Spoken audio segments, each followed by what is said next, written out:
ఆధ్వర్యంలో జాతీయ కమిటీ ఇచ్చిన పిలుపులో భాగంగా ఇవాళ కారేపల్లి మండల హెడ్ క్వార్టర్లో నిరసన కార్యక్రమం అనేది నిర్వహించడం జరుగుతుంది.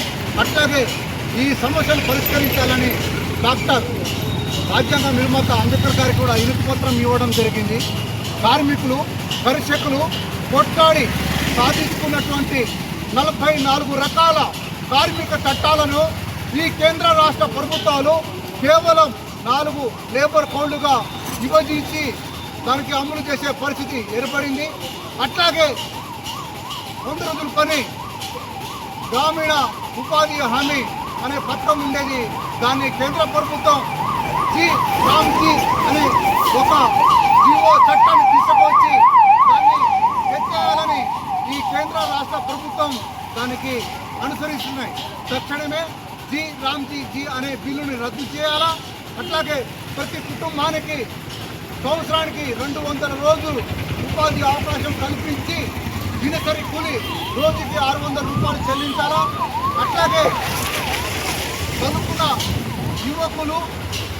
యువకులకి చదువుకు తగ్గ ఉపాధి అవకాశాలు కల్పించాలా.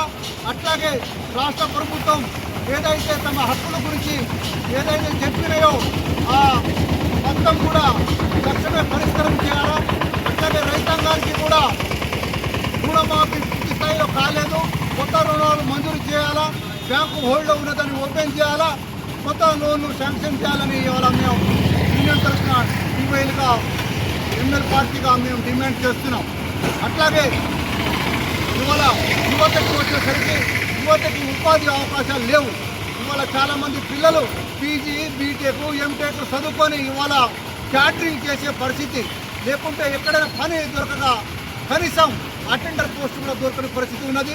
ఏదైతే కేంద్రంలో నరేంద్ర మోడీ గారు గద్దె ఎక్కినప్పుడు 1,00,000 ఉద్యోగాల క్యాలెండర్ రిలీజ్ చేస్తామని చెప్పారో ఆ ఉద్యోగాలు తక్షణమే రిలీజ్ చేయాలా.